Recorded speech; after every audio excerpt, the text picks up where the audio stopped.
Well, gents, I am doing a voiceover for my Rajasthan trip. The trip started from Amritsar and I went to Javai. Thereafter, it was en route to Vijaypur.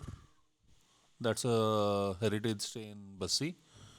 And I will just try to keep the video on the screen and just talk about the various parts and the things which I think mattered. Out of those, first let's hit upon the bike a bit. It's a RE Himalayan 452 and I have had decent luck with it. The bike has handled all sorts of road sections like you'll see in the video, broken roads, no roads, expressways very well.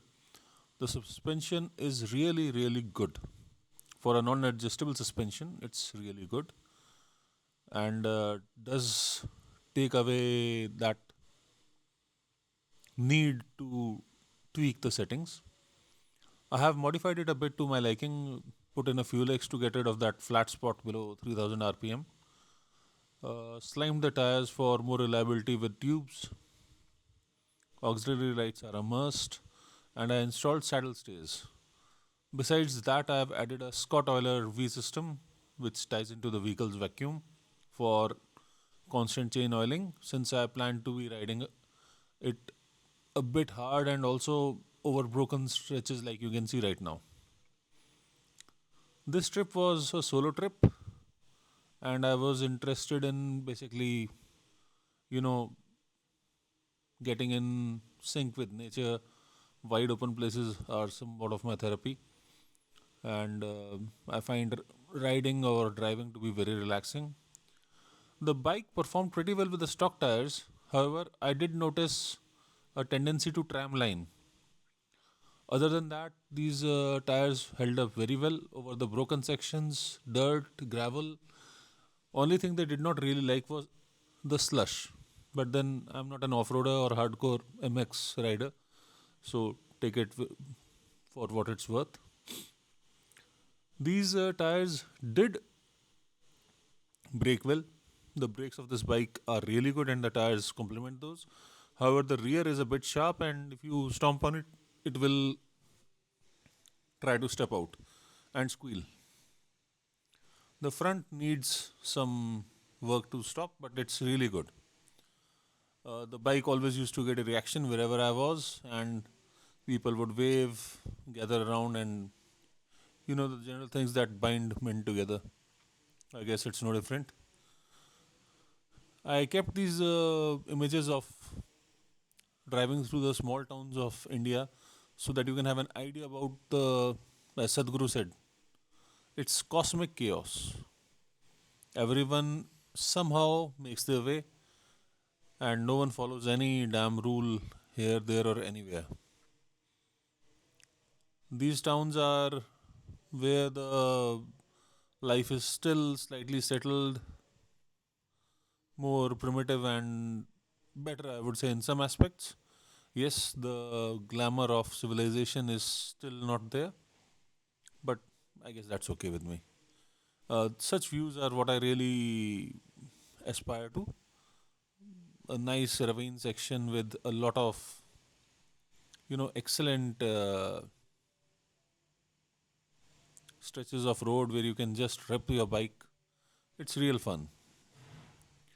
And so picturesque with the date palms on both sides and not much in the way of obstructions, although you have to keep an eye out for, in this particular place, blue bulls, wild boars at night, stray dogs, and cattle, of course, throughout the day. We also have a lot of code brown movements, as I call them. Anyone who has watched Dan the Fireman's videos understands what a code brown is. It has been quite common to have a code brown every, I would say, 10 kilometers or so on populated roads. Less so on the expressways, but you have a lot of idiots both ways. There's no denying it.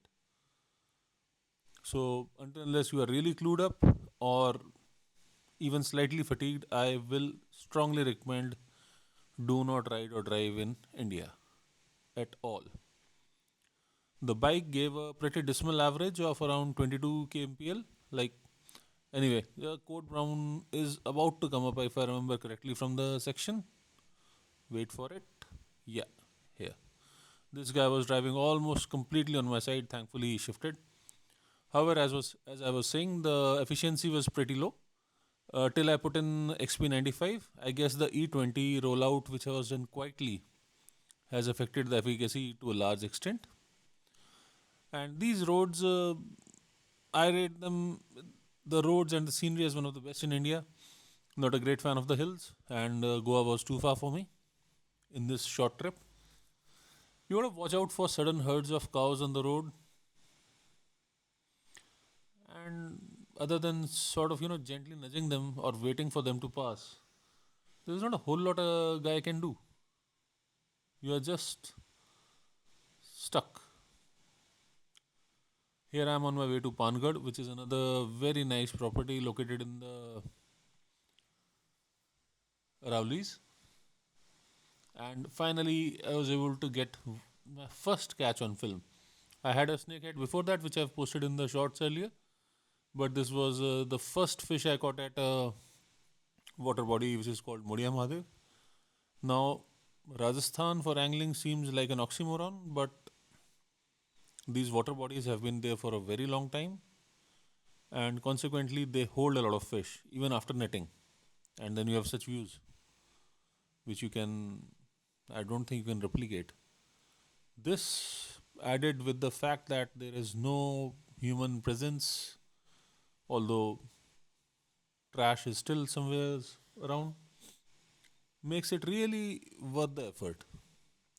This water body is the same where once I saw a 5 foot croc being attacked by another larger croc.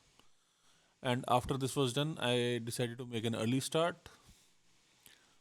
I had to take another route because a bike is not allowed on the expressways, and in consequence, wound up traveling through parts of India which even I have rarely seen, and reached home to this marvelous, foggy, smoggy sort of weather, which is just the pits. I hate this weather. Due to farmers' agitation, the highway is still not restored, and you had to come through a village which is now totally broken up by the incessant traffic. And the Himalayan again shows how great the suspension is and how tractable the engine is by just passing these SUVs effortlessly. Here we have a kilometer long log jam, which the Himalayan allowed me to clear with ease. Even had I been on my Thar, which is a 4x4 SUV, it would have been tougher. And there, another code brown moment. Like, this guy had no business blocking me, but it was just for the hell of it. There was no obstruction. In fact, he came close to an obstruction and still managed to block me. However, that is life.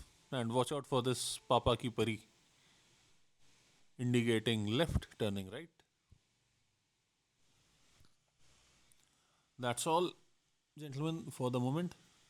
And I'll be in touch later.